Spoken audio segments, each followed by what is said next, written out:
When I first moved into this neighborhood, I had high hopes. The houses were well kept, the streets were quiet, and it seemed like the perfect place to settle down.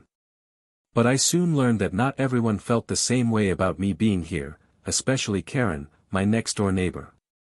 She was an older woman with a permanent scowl and an unmistakable air of self-importance. From day one, she made her feelings clear. Whenever I stepped outside, she would shoot me looks of pure disdain, as if my very presence was an offense. At first, I thought she might just be a naturally cranky person, but then the passive-aggressive comments started. "I didn't think they allowed people like you around here," she had muttered one day as she walked past me. I wasn't sure if I had heard her correctly, but when I looked at her, she just smirked and kept walking. If I had guests over, she would peer through her blinds, watching us like we were criminals plotting something sinister. If I mowed my lawn in the afternoon, she'd complain that it was disruptive. When I shoveled snow off my driveway, she accused me of throwing it onto her side. Every little thing became a problem, even when it had nothing to do with her. Despite all of this, I tried to ignore her. I wasn't the type to engage in petty drama, and frankly, I had more important things to focus on. But no matter how much I minded my business, Karen always found a reason to involve herself in my life, her hostility growing stronger with time. Still, I never imagined just how deep that hatred ran. It was a crisp morning, and I was feeling good as I pulled into the parking lot of my job, ready for a normal day at work.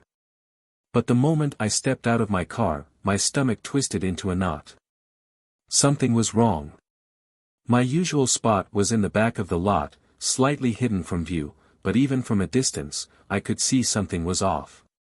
As I walked closer, my heart dropped. My red car, my pride and joy, was covered in thick, sloppy streaks of white spray paint. The hood, the doors, the windows, there wasn't a single spot left untouched.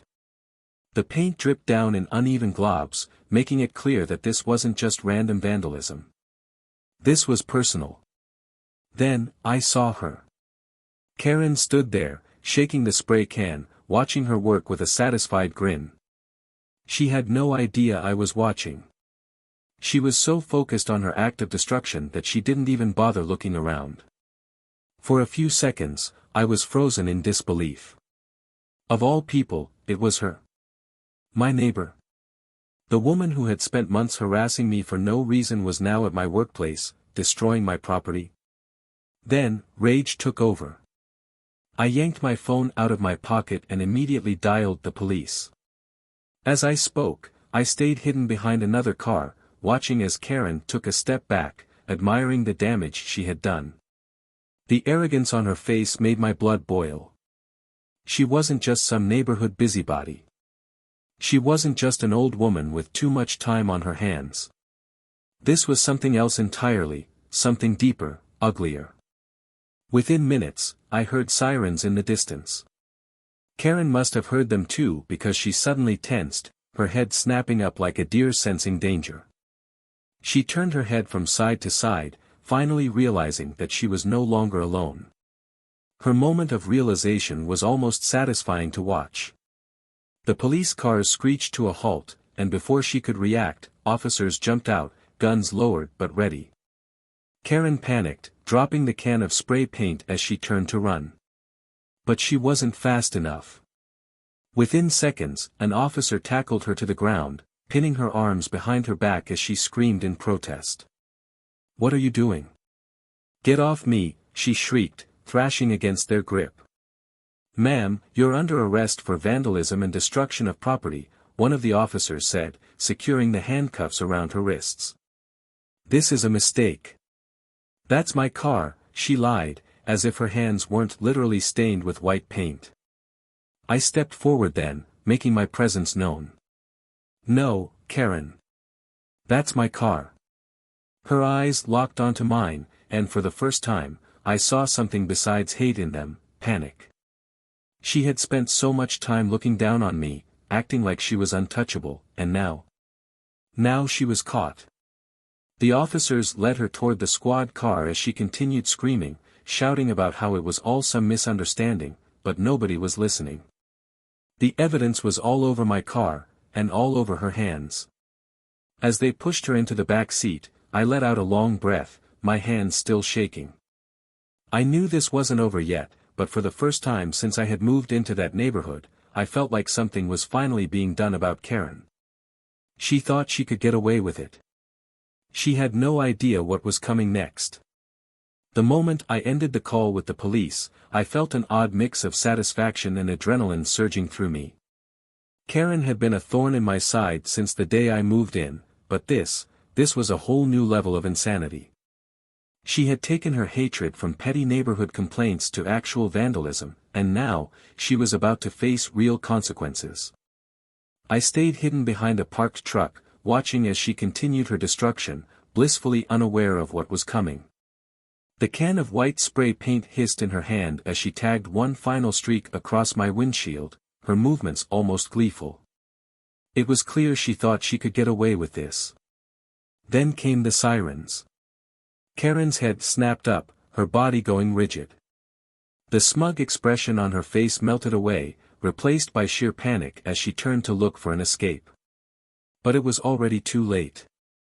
2 police cruisers sped into the parking lot, lights flashing, tires screeching to a halt.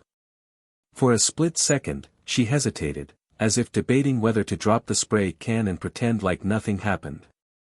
But the officers had already spotted her. "Ma'am, step away from the vehicle and put your hands where we can see them," one of the officers commanded, stepping out of his cruiser.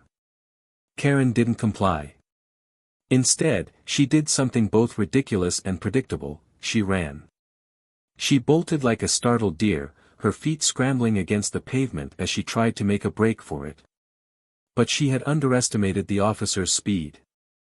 2 of them broke into a sprint, closing the distance between them and Karen in seconds. "Stop! Stop now," one officer shouted.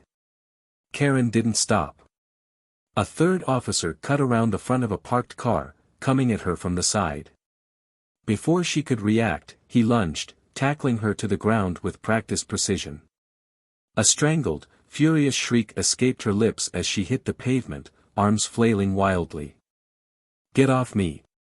This is unconstitutional," she screeched, kicking her legs in a tantrum-like frenzy.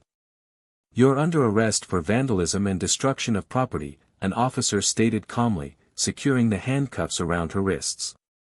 "I did nothing wrong," she bellowed, but the white paint smudged across her hands and clothes said otherwise.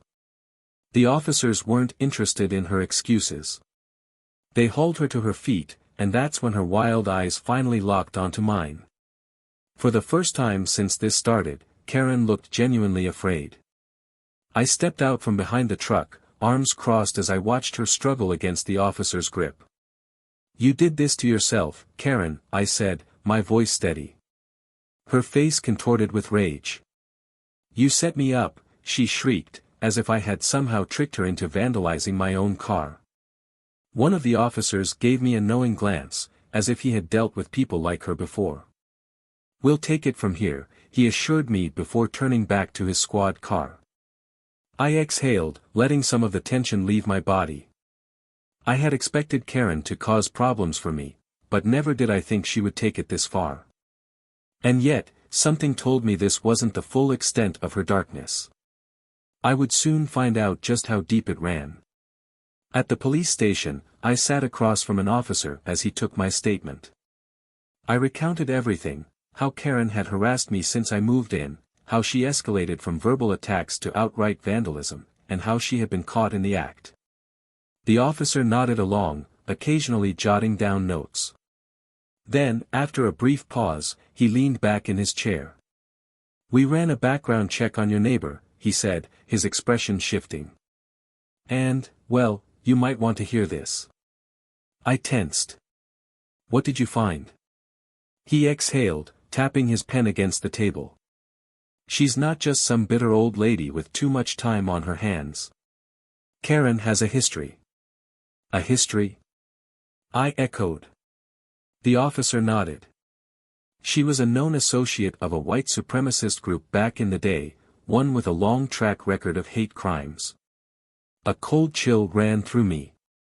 I had always suspected Karen's hostility was about more than just being a grumpy neighbor, but hearing it confirmed was something else entirely. She's been involved in multiple racially motivated incidents over the years, he continued. Most of them were verbal harassment cases, but there were a few reports of more serious offenses, intimidation, vandalism, and even a physical altercation. I swallowed hard. Why wasn't she in jail before this? She slipped through the cracks, he admitted. Many of the past cases either didn't have enough evidence, or victims were too scared to press charges. She's been lucky, until now. I sat back, absorbing the weight of this revelation.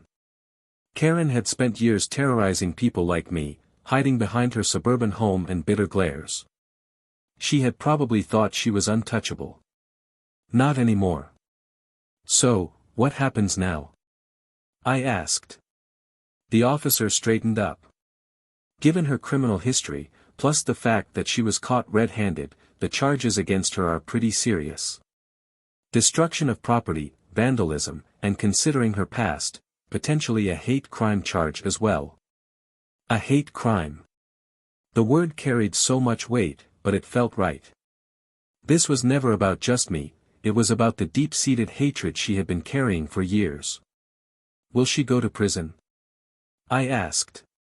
There's a strong chance, he said. She's looking at a few years at the very least. For the first time since moving into that neighborhood, I felt something shift, like a weight lifting from my shoulders. Karen had spent years spreading hate, but now, she was facing the consequences. I left the station that night knowing one thing for certain, she had tried to make my life miserable, but in the end, karma had done its job. The news of Karen's arrest spread fast. By the time I returned home that evening, the entire neighborhood was buzzing with whispers. People who had always kept their distance suddenly had something to say. I always knew she was nasty, but this. Mrs. Thompson from across the street muttered as I parked my car. I never would have guessed.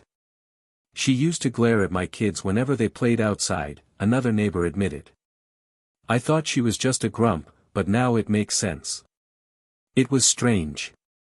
For years, people had tolerated Karen's behavior, maybe even excused it. But now that she had been caught in the act, they finally acknowledged what had been in front of them all along. By the next morning, the damage to my car had been cleaned up, thanks to my insurance. But Karen? She wouldn't be coming back anytime soon. Her house sat eerily silent. No curtains twitching, no hateful glares peeking through the blinds. The driveway was empty, the lawn unkempt.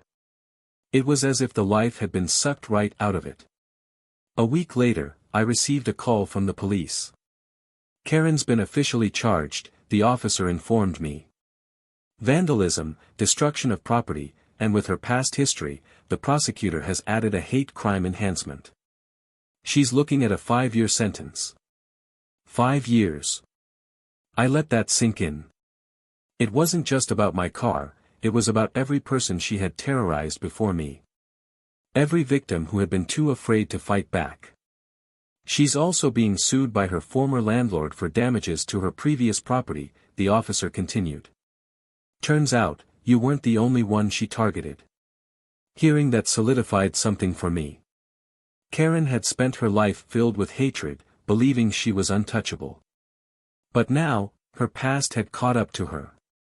For the first time since moving here, I felt a strange sense of peace. The days turned into weeks, and without Karen's presence, the neighborhood transformed. It was subtle at first, the air just felt lighter. People seemed more relaxed, more willing to chat. One afternoon, as I sat on my porch drinking coffee, Mrs. Thompson walked over with a smile. You know, she said, sitting on the step beside me, it's actually been nice around here lately. No more ridiculous complaints. No more nasty stares. I chuckled. Yeah, it feels different. She hesitated, then said, I'm sorry we never stood up for you before. I think a lot of us were just used to her being that way. I nodded, appreciating her honesty. Karen had controlled the atmosphere of the neighborhood for so long that people had just learned to accept it. But now, they were realizing they didn't have to. One evening, I took a slow walk past Karen's empty house. A "for sale" sign had been placed in the front yard. She wasn't coming back. I exhaled, feeling something inside me finally settle. Karen had tried to make my life miserable. She had let her hatred dictate her actions, and in the end, it had cost her everything. As for me, I was finally free.